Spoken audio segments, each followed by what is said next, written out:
This Day in Sports History.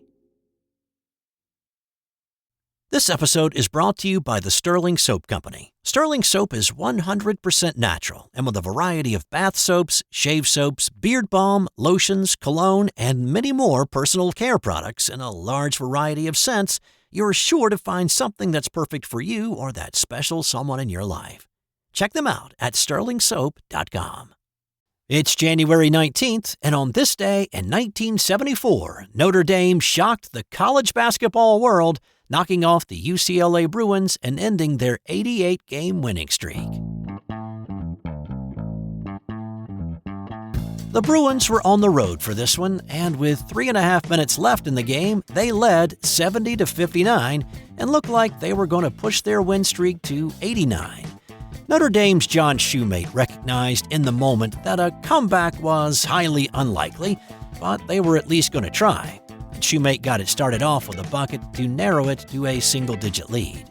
Now, it is important to understand that this is the pre-shot clock and pre-three-point shot era in college basketball.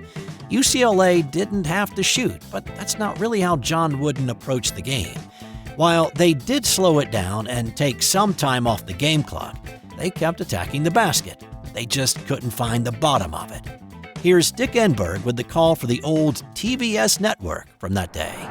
UCLA might try to freeze that final minute and a half, and Curtis is an excellent dribbler.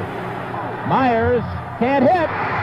Shoemate, 1:20 left. They're on their feet, over 11,000 here at Notre Dame. The Bruins lead by 3. Brokaw scores! 102, 101, 1 minute left, 70-69. On UCLA's next possession, it looked like Keith Wilkes had broken the ice with a bucket and a foul. But instead, he was called for an offensive foul, giving the ball back to the Irish with a shot at the lead. As Enberg counted down the time left, Dwight Clay came up with the big shot. 34, 33, 32, 31. That's Clay to score! The first time the Irish have led in the game, 71-70.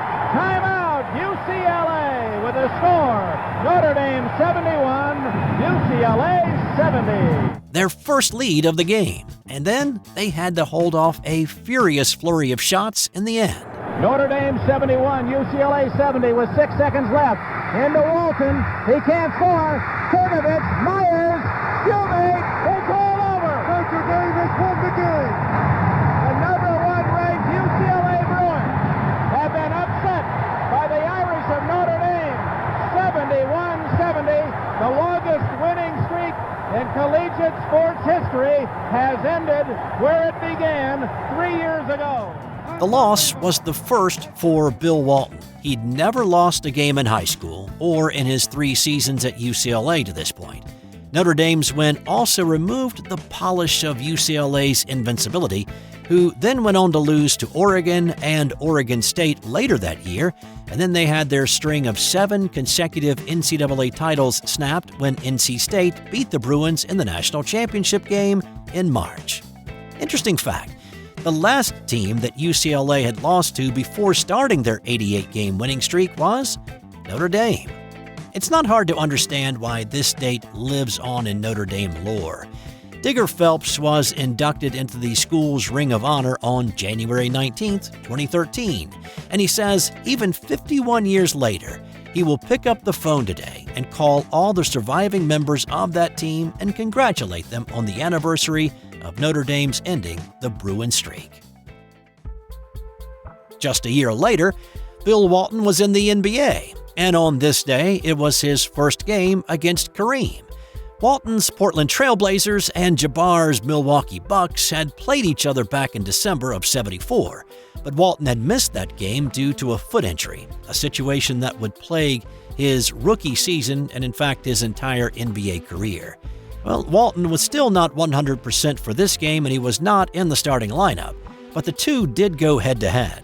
Kareem won this first matchup easily with a triple-double scoreline of 50 points, 15 rebounds, and 11 assists. Walton came off the bench to play 21 minutes, and he scored just 7, pulled 6 rebounds, and handed out 7 assists. and it was definitely a learning moment for Walton. I think the thing that amazed me the most about him in that initial meeting was his strength. He's just an incredibly strong and powerful performer.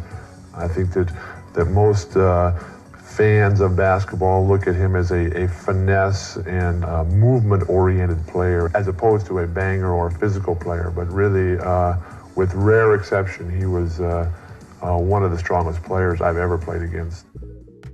On this day in 1981, Muhammad Ali talked a suicidal man off a ledge. Now, the man, who was only identified as Joe in news reports of this incident, had been on the fire escape of an office building 9 stories above LA's Miracle Mile for more than an hour. He believed that he was a soldier in Vietnam, with the Viet Cong coming after him.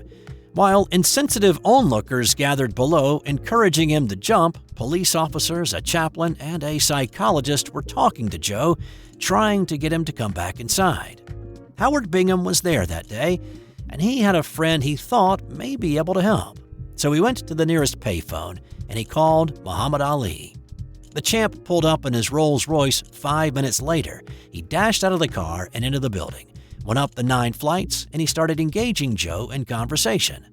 Ali said, "You're my brother. I love you, and I couldn't lie to you." In just a few moments, Joe turned and walked toward the window Ali was hanging out of and was guided back inside. They walked out of the building together. Joe got into Ali's Rolls Royce and drove him to the VA hospital. If you've been a faithful listener of this podcast, then you probably know that one of my all-time favorite movies is Will Ferrell's Semi-Pro. And if you've seen that movie, then you'll probably remember that the Flint Tropics acquired Monix, played by Woody Harrelson, by trading away the team's washing machine. Well, something similar happened on this day back in 1983 when a hockey player was traded for a bus. Tom Martin was a junior league player in the World Hockey League whose rights were owned by the Seattle Breakers. Martin was a freshman at the University of Denver, and he had zero interest in playing for the Breakers, and the team management knew that. Well, the Breakers' bus broke down, and according to Martin, Seattle had a playoff game in Kamloops, Canada, and if they couldn't get there, they'd have to forfeit.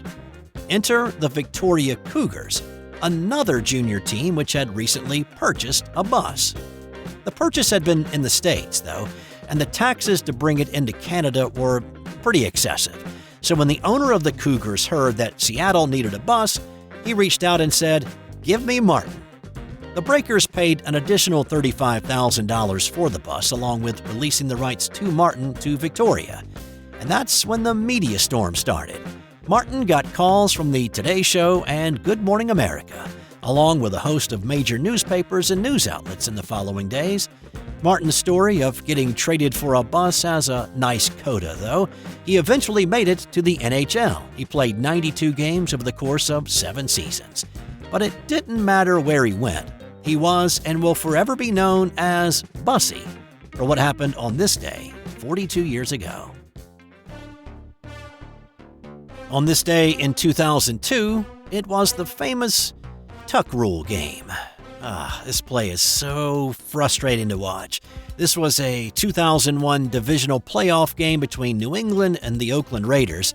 The game was in Foxborough, and it was one of those great games played on a snow-covered field with snow coming down throughout the game.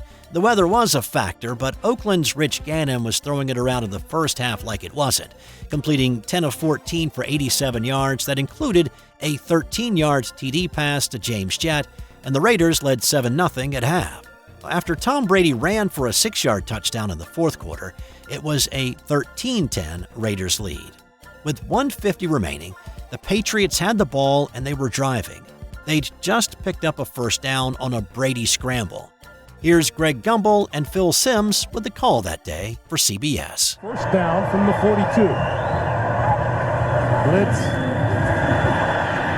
Lost the football. It's on the ground. Covered by the Raiders. His college teammate Charles Woodson on the blitz. Tom Brady never sees him coming from the front side. So, was it a fumble or an incomplete pass? The play was reviewed, and referee Walt Coleman came back with the news. After reviewing the play, the quarterback's arm was going forward. It is an incomplete pass. 2nd and 10 on the 42. Wow. It really is hard to figure out what Coleman saw on the replay to overturn the call on the field. It's as controversial today as it was then, with Brady even admitting himself that it may have just been a fumble.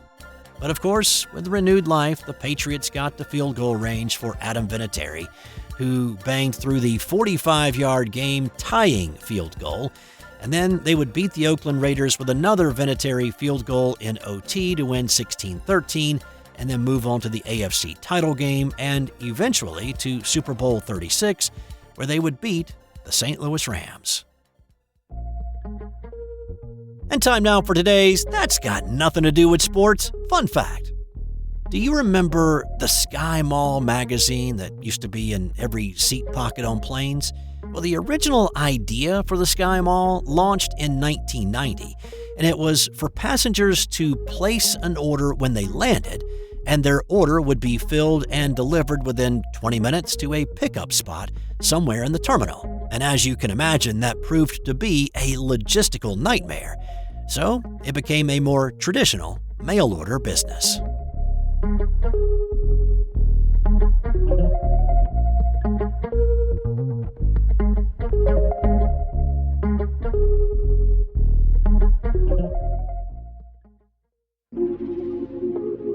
This has been an original Thrive Suite production.